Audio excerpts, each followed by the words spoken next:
আপনাদের কি লিমিট নাই? ৩৩০০ টাকা মাসে বেতন পেয়ে সকল শর্ত পূরণ করে কিভাবে প্রাইমারি শিক্ষকের দায়িত্ব পালন করবে? এটা কি আমরা মাদ্রাসার পড়ালেখার কারণে আমাদের উপর অভিশাপ, নাকি আপনাদের কাছে জানতে চাই? আপনারা যদি কোন চক্রান্তকারীর কোন কথায় কাহারও নির্দেশে আমাদের উপর একটি সূচের আঘাত করেন, তাহলে আমি মনে করব আল্লাহ আপনার প্রতি অসন্তুষ্ট হবে। এই মাসলুম জাতির যদি সহযোগিতা না করে, অসহযোগিতার কোন ষড়যন্ত্র করেন, তার বিচার আল্লাহর কাছে রাখবো আমরা। আমাদের লাঞ্ছনার শেষ নেই। যে ইতিহাস আজকে এখানে আপনারা দেখছেন, হাজার হাজার শিক্ষক, এই শিক্ষকদের মধ্যে এমনও আছে যার বাড়িতে আজকে দুপুরে ভাতের পাতিল চলে নাই, খাওয়ার ব্যবস্থা নেই।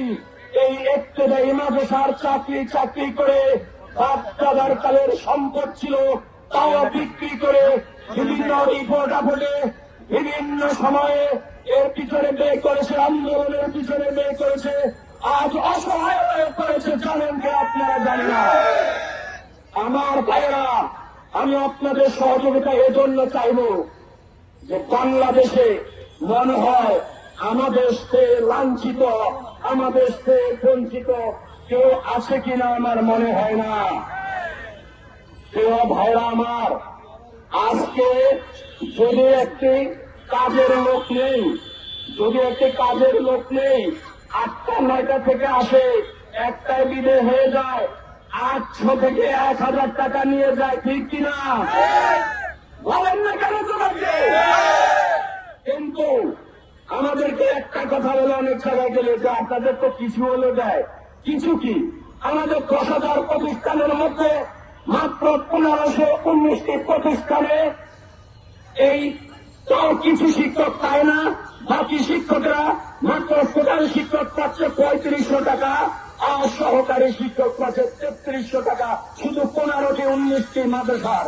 আপনি বিবেচনা করেন, মাঠের কাজের লোককে যদি দেখে ১,০০০ টাকা দিতে হয়, তাহলে সেই লোকটা কত টাকা বেতন পাওয়া প্রয়োজন? বলেন, এই যে ৩৫০০ টাকা ৩৩০০ টাকা, এটা কি এই এখনকার বাজারে চা খরচ হয়? এবার আর আসেন, আপনি ভিক্ষা তো দিবেন না, আরো আমাদের পিছনে কি কঠোর আইন কানুন চালু করেছেন। একটি প্রাইমারি শিক্ষক, প্রাথমিক বিদ্যালয়ের শিক্ষকদের বেতন কত, বোনাস কত, তারপরে অন্যান্য সুযোগ সুবিধা, চিকিৎসা ভাতা, বাড়ি ভাতা ইত্যাদি মিলিয়ে কত পায় মর্গ ভাতা, আপনারা কি জানেন? তারা খুব সুখে স্বাচ্ছন্দ্যে জীবনযাপন করতেছে। আর ওই শিক্ষকরা যে প্রাইমারিতে চাকরি করে, যে দায়িত্ব পালন করে, আমার এই শিক্ষকেরাও একই দায়িত্ব পালন করে, কারণ একই অফিসের তদারকি করে, ঠিক কিনা? একজন শিক্ষককে অনুপস্থিত পেলে তার হাজিরা খাতা লাল দাগ দেয়, সঠিকভাবে তথ্য না পেলে সেটা পাঠাতে চায় না। এই মন্ত্রণালয় থেকে তথ্য চাইলে সকল শর্ত পূরণ চায়। এই শর্ত কি দিয়ে পূরণ হবে?